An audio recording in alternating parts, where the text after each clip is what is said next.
आज चंपई कैबिनेट की बैठक है और ये कैबिनेट की बैठक किन किन मामलों पर मुहर लगाएगी इसका सभी को इंतजार है, क्योंकि अब थोड़े दिनों में अधिसूचना जारी हो जाएगी चुनाव की। उसके बाद कोई बड़ी घोषणा नहीं हो सकती है।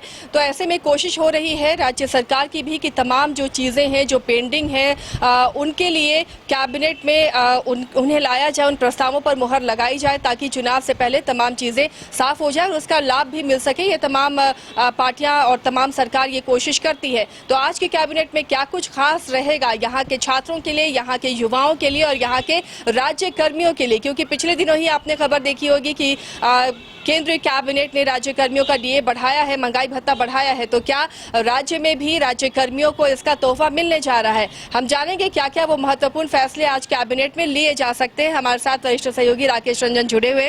रंजन जी, इंतजार होता है जब भी कैबिनेट होती है जो झारखंड राज्य के युवा है कि क्या हमारे लिए कुछ घोषणा हो सकती है, क्योंकि चुनाव का समय आ रहा है तो ऐसे में उम्मीदें बहुत बढ़ गई हैं सबकी।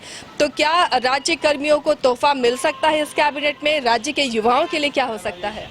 देखिए, एक बात जो महत्वपूर्ण है कि लोकसभा चुनाव की घोषणा से पहले संभवतः ये आखिरी कैबिनेट की बैठक हो झारखंड में, तो इसीलिए इस पर जो है बहुत कुछ निर्भर करता है और इसीलिए ये जो कैबिनेट की बैठक है वो बहुत महत्वपूर्ण हो जाती है।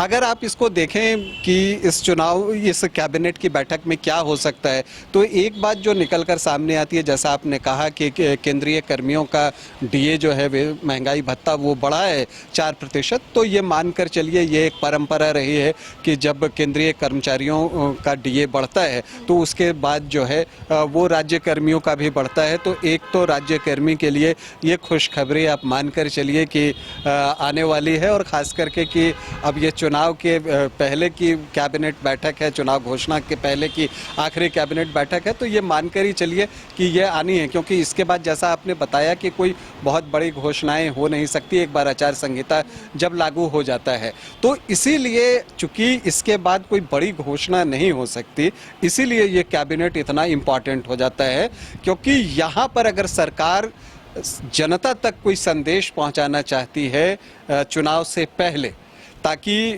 जो रूठे हुए लोग हैं उनको मनाया जा सके, तो उसका फैसला इसी कैबिनेट के जरिए जो है वो आ सकता है। और ऐसे में जो है आप ये मानकर चलिए, या मुझे लगता है कि ऐसा होना चाहिए कि युवाओं को लेकर जो है कोई बड़ी योजना की घोषणा हो सकती है, चाहे प्रतियोगी परीक्षाओं को लेकर ऐसी कोई बात हो सकती है, पेपर लीक से जुड़े मामले पर कुछ बातें या सख्ती की बात आ सकती है, हालांकि उस पर कानून बनाया जा चुका है।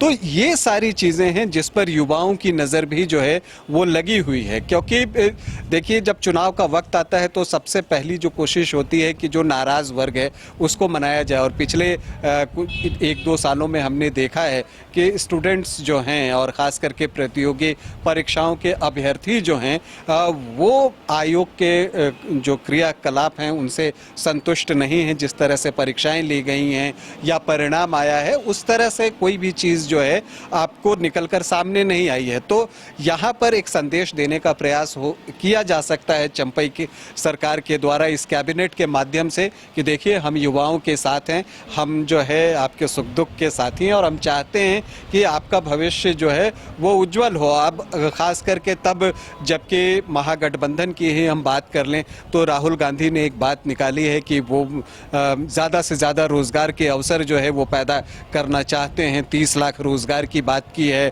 सभी ग्रेजुएट के लिए अप्रेंटिस की बात की है। तो वो सारी चीज़ें को देखने के बाद उसके परिप्रेक्ष्य में मुझे लगता है कि इस कैबिनेट से कोई संदेश जो है वो बाहर निकल सकता है। और मुझे लगता है कि अगर ऐसा कुछ होता है तो युवाओं को भी बाहर जो है उसका इंतज़ार है और वो इस कैबिनेट की बैठक का बेसब्री से इंतज़ार कर रहे होंगे कि जब शाम में ब्रीफिंग होगी तो उनके लिए क्या कुछ निकल कर आता है। चलिए, तो युवाओं को भी इंतजार है और राज्य कर्मियों को भी इंतजार है कि आज की कैबिनेट की बैठक में उनके लिए क्या कुछ हो सकता है, क्या वो पिटारा है जो आज की कैबिनेट की बैठक में खुलेगा, क्योंकि अब चुनाव की अधिसूचना जारी हो सकती है और चुनाव से ठीक पहले ये कैबिनेट की बैठक क्या बड़ा तोहफा लेकर राज्यवासियों के लिए आ रही है, देखना काफी दिलचस्प होगा। और वो सीधी तस्वीरें भी हम आपको दिखाएंगे जब कैबिनेट में वो तमाम फैसले पढ़े जाएंगे। बने रहिए आप न्यूज़ बाइस्कोप के साथ।